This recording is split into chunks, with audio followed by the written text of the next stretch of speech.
एक ऐसे शहर के बारे में सोचिए जो सच में सांस ले रहा हो, मतलब उसकी इमारतें अपना पसीना बहाकर खुद को ठंडा कर रही हों। हाँ, और हवा में जो प्रदूषण है उसको अपना खाना बना रही हैं। बिल्कुल, सुनने में तो ये किसी साइंस फिक्शन फिल्म का सीन लगता है ना? लेकिन आज हम इस गहरे विश्लेषण में जिन रिपोर्ट्स पर बात करने वाले हैं वो दिखाती हैं कि ये अब हकीकत बन रहा है। सही बात है, और इसकी ज़रूरत भी बहुत ज़्यादा है, क्योंकि देखिए जो कंक्रीट हम अपने शहरों में यूज़ करते हैं ना, वो चुपचाप दुनिया भर के लगभग 8% कार्बन एमिशंस के लिए जिम्मेदार है। 8%? ये तो बहुत बड़ा नंबर है। बहुत बड़ा। अगर इसको कॉन्टेक्स्ट में देखें तो ये दुनिया के कई बड़े देशों के टोटल एमिशन से भी ज़्यादा है। तो हम एक ऐसे पॉइंट पर खड़े हैं जहाँ सिर्फ पेड़ लगाना काफ़ी नहीं है, हमें उस बुनियाद को ही बदलना होगा जिस पर शहर टिके हैं। तो आज की इस चर्चा का हमारा मिशन भी यही है। हमें ये समझना है कि हमारे शहर लगातार इतने गर्म और प्रदूषित क्यों हो रहे हैं, और इसके लिए हम डीकम्पोज और डिस्टिल फिलॉसफी का इस्तेमाल करेंगे। हाँ, ये अप्रोच बहुत जरूरी है इस विषय के लिए। यानी पहले हम पुरानी प्रदूषण फैलाने वाली चीजों को डीकम्पोज करेंगे, यानी तोड़कर समझेंगे, और फिर उसमें से एक नए क्लाइमेट रेजिलिएंट शहर का रास्ता डिस्टिल करेंगे। हमारे पास आज आर्किटेक्चर की रिपोर्ट्स हैं, IIT खड़गपुर की एक ground breaking moss concrete research है, और ओलेक्ट्रा ग्रीन टेक की सस्टेनेबिलिटी रिपोर्ट्स भी हैं। तो इस पूरी समस्या को समझने के लिए हमें सबसे पहले उस मटेरियल से शुरुआत करनी होगी जो इन शहरों की नींव है, यानी कि सीमेंट। अच्छा। दुनिया भर में जो भी कार्बन एमिशन होता है उसका लगभग 40% हिस्सा बिल्डिंग कंस्ट्रक्शन और उनको चलाने में लगने वाली एनर्जी से आता है। 40%? लेकिन सीमेंट इतना नुकसान कैसे पहुंचा सकता है? मतलब पत्थर और मिट्टी को मिलाने से इतना कार्बन थोड़ी निकलता होगा। अरे प्रॉब्लम मिट्टी मिलाने में नहीं है, प्रॉब्लम उस प्रोसेस में है जिसे कैल्सिनेशन कहते हैं। कैल्सिनेशन? थोड़ा आसान भाषा में बताएंगी? बिल्कुल, देखिए सीमेंट बनाने के लिए लाइमस्टोन यानी चूना पत्थर को एक बहुत बड़ी भट्टी में लगभग 1400 डिग्री सेल्सियस तक गर्म किया जाता है। बाप रे, 1400 डिग्री! इसके लिए तो बहुत ज्यादा कोयला जलता होगा। वही तो, एक तरफ तो ईंधन जलने का धुआं प्रदूषण कर रहा है, लेकिन असली समस्या तब आती है जब वो चूना पत्थर टूटता है। उस पत्थर के अंदर करोड़ों सालों से जो कार्बन डाइऑक्साइड कैद थी, वो गैस अचानक से हवा में रिलीज हो जाती है। सही पकड़ा आपने। केमिकल रिएक्शन के कारण वो सीधा हवा में घुल जाती है, और इस मटेरियल को निकालने के लिए पहाड़ों को काटा जाता है, जिससे जंगल और पानी के स्रोत हमेशा के लिए खत्म हो जाते हैं। ये तो एक तरह से किसी सिंगल यूज प्लास्टिक बैग की तरह हो गया, बनाने में भी नुकसान, और जब 50 साल बाद बिल्डिंग तोड़ेगी तब भी मलबा, मिट्टी और पानी को खराब करेगा। एग्जैक्टली। लेकिन इसका समाधान भी है। हमारे पास जो रिपोर्ट्स हैं उनमें कुछ बहुत ही इको फ्रेंडली ऑल्टरनेटिव्स दिए गए हैं, जैसे बैम्बू, कॉर्क और एक बहुत ही अनोखी चीज, हिमक्रीट। हिमक्रीट? ये क्या होता है? मैंने कंक्रीट सुना है, पर हिमक्रीट पहली बार सुन रहा हूँ। हाँ, हेम्पक्रीट असल में कंस्ट्रक्शन इंडस्ट्री का गेम चेंजर साबित हो सकता है। ये भांग यानी हेम्प के पौधे के अंदरूनी रेशों, चूना, रेत और पानी का मिक्सचर होता है, और सबसे कमाल की बात, ये एक कार्बन नेगेटिव मटेरियल है। वेट, एक मिनट। एक मटेरियल कार्बन नेगेटिव कैसे हो सकता है? कोई दीवार हवा से कार्बन कैसे सोख सकती है? मैं समझाती हूँ। इसके 2 चरण होते हैं।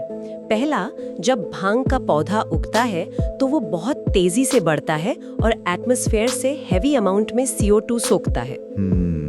है ना, जैसे आम पौधे करते हैं। हाँ, फिर दूसरा चरण तब शुरू होता है जब हम उस हेम्प को चूने के साथ मिलाकर दीवार बनाते हैं। चूना टाइम के साथ सेट और मजबूत होने के लिए हवा से कार्बन डाइऑक्साइड को सोखता है। इस प्रोसेस को कार्बनेशन कहते हैं। अच्छा, तो यानी वो दीवार सालों तक धीरे धीरे कार्बन खींचकर और कड़ी होती जाती है। बिल्कुल सही। बनाते वक्त जितना कार्बन निकला, उससे कई ज्यादा वो अपनी लाइफ में हवा से वापस सोख लेती है। इसके अलावा बाम्बू भी एक एक्सीलेंट ऑप्शन है। ये सिर्फ 3-4 साल में ही अपनी फुल स्ट्रेंथ पा लेता है, जबकि एक नॉर्मल पेड़ को तो 20-30 साल लग जाते हैं। हाँ, तो ये फास्ट और सस्टेनेबल है। लेकिन यहाँ एक प्रैक्टिकल सवाल मेरे दिमाग में आता है। ये सब ऑर्गेनिक मटेरियल्स सुनने में तो बहुत अच्छे लगते हैं, पर क्या हेम्पक्रीट या बाम्बू बड़े शहरों की उन 30-40 मंजिला इमारतों का वजन उठा सकते हैं? ये बहुत वैलिड सवाल है, पर हमें मॉडर्न इंजीनियरिंग को समझना होगा। किसी भी बिल्डिंग में हर चीज का काम वजन उठाना नहीं होता। मतलब लोड बेयरिंग पिलर्स अलग होते हैं। एग्जैक्टली एक मेन स्ट्रक्चर होता है जो लोड लेता है, जिसके लिए रिसाइकल्ड स्टील या इंजीनियर्ड वुड यूज की जा सकती है। हेमक्रीट और कॉक का इस्तेमाल हम वॉल्स और इंसुलेशन के लिए करते हैं। ओह अच्छा। इन इको फ्रेंडली मटेरियल्स की सबसे बड़ी खासियत इनकी स्ट्रेंथ नहीं बल्कि इनका थर्मल मास होता है। थर्मल मास यानी अगर आसान लफ्जों में कहें तो ये एक तरह का स्पंज है, हाँ, या थर्मल बैटरी कह लीजिए, जो गर्मी सोख लेती है। बिल्कुल। हेमक्रीट या रैम्ड अर्थ डे टाइम की चिड़चिड़ाती गर्मी को अपने अंदर सोख लेते हैं, बिल्डिंग के अंदर नहीं आने देते, और रात में जब ठंड बढ़ती है तो वो गर्मी धीरे धीरे बाहर छोड़ते हैं। कमाल है। तो GRI स्टैंडर्ड्स जो हैं उनके अनुसार इसका फायदा सीधा बिजली के बिल और AC पर पड़ता होगा, है ना। जब बिल्डिंग नेचुरली अपना टेम्परेचर कंट्रोल कर रही है तो AC या हीटर की जरूरत आधी रह जाती है, और इस ऑपरेशनल एनर्जी को कम करना भी एमिशंस घटाने का एक बहुत बड़ा हिस्सा है। ये तो हुई स्मार्ट डिजाइन की बात। अब इसके बाद IIT खड़गपुर की वो रिसर्च आती है जिसने मुझे सबसे ज्यादा हैरान किया। अगर हम बिल्डिंग मटेरियल्स बदल ही रहे हैं तो क्यों ना कंक्रीट को एक ऐसी चीज बना दें जो खुद जिंदा हो। हाँ, बायोरिसेप्टिव मॉस कंक्रीट की रिसर्च। आज के शहर अर्बन हीट आइलैंड इफेक्ट से झुलस रहे हैं। हाँ, हर जगह कंक्रीट, गर्मी बाहर ही नहीं निकल पाती, एक भट्टी जैसा बन जाता है शहर। सही कहा।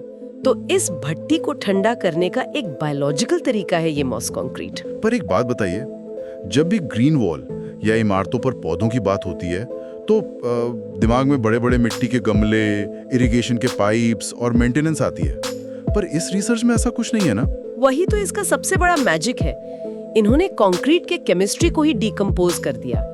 नॉर्मल कंक्रीट बहुत अल्कलाइन होता है, उसका pH लेवल लगभग 12.5 होता है। तो इस पे तो कोई पौधा जल जाएगा। बिल्कुल, इसलिए IIT की टीम ने उसमें फ्लाई ऐश और स्लैग मिलाया, जिससे उसका pH लेवल डाउन हो गया, और साथ ही इसको थोड़ा पोरस बनाया, यानी उसमें छोटे छोटे छेद छोड़ दिए ताकि मॉस यानी काई उस पर डायरेक्ट उग सके। हाँ, और वो सिर्फ हवा की नमी से अपना पोषण ले लेती है, किसी मिट्टी की जरूरत नहीं होती। लेकिन यहाँ एक बहुत बड़ा डाउट है मेरा। हमने तो बचपन से यही देखा है कि दीवारों पर काई लगना यानी दीवार कमजोर होना। उनकी जड़ें तो अंदर घुसकर दरारें डाल देंगी ना, फिर हम जानबूझकर उसे दीवार पे क्यों उगा रहे हैं? ये बहुत कॉमन गलतफहमी है। देखिए, पीपल या बरगद जैसे पौधों की डीप जड़ें होती हैं जो दरारों को चौड़ा करती हैं, लेकिन मॉस, जिन्हें ब्रायोफाइट्स कहते हैं, उनकी कोई असली जड़ें होती ही नहीं है। वेट, जड़ें नहीं होती तो वो चिपकते कैसे हैं? उनके पास छोटे धागे जैसे राइजोइड्स होते हैं। उनका काम अंदर घुसना नहीं, सिर्फ सरफेस पर चिपके रहना होता है। ये सरफेस पर एक लिविंग बायोफिल्म बनाते हैं, और रिसर्च प्रूव करती है कि इससे कंक्रीट को कोई स्ट्रक्चरल डैमेज नहीं होता। ओह वाह, यानी ये एक प्रोटेक्शन लेयर की तरह काम कर रहा है। उल्टा, ये तेज धूप और एसिड रेन से उस कंक्रीट को बचाता है, एक बिल्डिंग की लिविंग स्किन की तरह। और इसमें एक और पॉइंट था। इंडिया के कॉन्टेक्स्ट में इन्होंने एक देसी जुगाड़ या ट्रेडिशनल साइंस का यूज किया है, पंचगाव्य का। अरे हाँ, वो तो इसका मास्टर स्ट्रोक है। पंचगाव्या, जो दूध, दही, घी, गोबर और मूत्र का मिक्सचर होता है, गांव में फार्मिंग के लिए यूज होता है हमेशा से। तो इसको दीवार पर क्यों लगाया? केमिकल ग्लू भी तो यूज कर सकते थे मॉस चिपकाने के लिए। नहीं, क्योंकि केमिकल ग्लू से मॉस के स्पोर्स यानी उसके बीज मर सकते हैं। पंचगव्य में नेचुरल कार्बोहाइड्रेट्स और प्रोटीन्स होते हैं। ये एक न्यूट्रिएंट कैरिंग बायो एडेसिव की तरह काम करता है। मतलब गोंद का भी काम और खाना भी दे रहा है। एग्जैक्टली। जब तक मॉस खुद फोटोसिंथेसिस नहीं शुरू करती, पंचगव्य उसको जिंदा रखता है और सरफेस से चिपका के रखता है। ये नेचर और मॉडर्न इंफ्रास्ट्रक्चर का एक परफेक्ट मैरिज है। कमाल का इनोवेशन है। और मैंने पढ़ा था कि इसके फायदे सिर्फ गर्मी तक सीमित नहीं है, ये सरफेस को 2 से 5 डिग्री ठंडा तो रखता ही है, साथ ही PM 2.5 और PM 10 जैसे पार्टिकल्स को भी फिल्टर करता है और नॉइस पोल्यूशन को भी अब्सॉर्ब करता है। सही कहा। तो अगर हम अपनी डीकम्पोज और डिस्टिल वाली फिलॉसफी पर वापस आएं, हमने पुरानी बिल्डिंग्स को डीकम्पोज करके नई हेमक्रीट और मॉस कंक्रीट की बिल्डिंग्स डिस्टिल कर ली, लेकिन अभी भी पिक्चर पूरी नहीं हुई है। हाँ, वही सोचिए, हमने एक ऐसी बिल्डिंग बना ली जो सांस ले रही है, ठंडी है, पर वो बिल्डिंग शहर के बीच में है, और उसके ठीक बाहर रोड पर डीजल के ट्रक्स और बसें भारी गर्मी और धुआं छोड़ रहे हैं, तो सारी मेहनत बेकार नहीं हो जाएगी? बिल्कुल। अगर शहर का ट्रांसपोर्ट सिस्टम जहर उगाल रहा है तो ग्रीन बिल्डिंग्स कुछ नहीं कर सकती। यही वो पॉइंट है जहां हमें इलेक्ट्रिक व्हीकल्स पर शिफ्ट होना पड़ेगा, और इसमें ओलेक्ट्रा ग्रीन टेक जैसी कंपनीज आती हैं। जो MEL ग्रुप की कंपनी है ना? जी। मैं उनके स्टैट्स देख रहा था। ये लोग इंडिया में इलेक्ट्रिक बसेस ला रहे हैं, और ये कोई छोटा मोटा ट्रायल नहीं है। नहीं, बिल्कुल नहीं। इन्होंने अब तक 1695 से ज्यादा ई बसेस डिलीवर की हैं। पुणे, हैदराबाद, सूरत, देहरादून, अलग अलग मौसम वाले शहरों में ये चल रही हैं। और इनका इम्पैक्ट देखिए, इन बसेस ने अब तक 20 करोड़ किलोमीटर से ज्यादा का सफर तय कर लिया है और 5.33 करोड़ लीटर डीजल जलने से बचाया है। बाप रे, 5.33 करोड़ लीटर। और इसका सबसे बड़ा इम्पैक्ट जो इस रिपोर्ट में था, 1,42,844 टन कार्बन एमिशंस रोकी गई हैं। इस नंबर का सिग्निफिकेंस पता है क्या है? इतनी CO2 को नेचुरली सोखने के लिए लगभग 8.55 लाख पेड़ लगाने पड़ते हैं। ओलेक्ट्रा की ये बसेस एक तरह से सड़क पर चलते फिरते जंगल का काम कर रही हैं। सही कंपैरिजन है। और सिर्फ पब्लिक ट्रांसपोर्ट ही नहीं, मैंने देखा कि उनका नया प्रोडक्ट मेगाट्रॉन भी आया है। हाँ, मेगाट्रॉन इंडिया का पहला इलेक्ट्रिक टिपर है, यानी जो कंस्ट्रक्शन की बड़ी बड़ी गाड़ियां होती हैं जो सबसे ज्यादा धुआं और आवाज करती हैं, अब वो भी बैटरी पर चलेंगी। और इससे टेल पाइप एमिशंस 0 हो जाता है। पर इसका एक और फायदा है जो हमने थोड़ी देर पहले डिस्कस किया था, urban heat island effect. Exactly. Diesel vehicle जब चलते हैं तो उनका इंजन भारी गर्मी प्रोड्यूस करता है, जिससे सड़क का टेम्परेचर और बढ़ जाता है। और EVs में तो ऐसा इंजन ही नहीं होता। नहीं, वो सड़क पर हीट नहीं छोड़ती। जब सड़क ठंडी रहेगी तो उसके किनारे खड़ी मॉस कंक्रीट की बिल्डिंग और भी इफेक्टिवली ठंडी रहेगी। ये दोनों एक दूसरे को कॉम्प्लीमेंट करते हैं। वाओ। तो क्या ये सब अलग अलग काम कर रहे हैं या इन्हें एक साथ जोड़ने का कोई सिस्टम है? मैं GRIHA स्टैंडर्ड्स की बात करना चाह रहा हूँ। हाँ, GRIHA का मेन उसूल ही यही है कि क्लाइमेट रेजिलियंस तभी रहेगा जब सब कुछ इंटीग्रेट हो। टुकड़ों में नेट जीरो अचीव नहीं किया जा सकता। तो इसको एक साथ कैसे विजुअलाइज करें? हमारी डीकंपोज और डिस्टिल की फाइनल पिक्चर क्या होगी? सोचिए कि एक GRI सर्टिफाइड बिल्डिंग है, लो VOC मटेरियल्स, हेमक्रीट और मॉस कंक्रीट से बनी।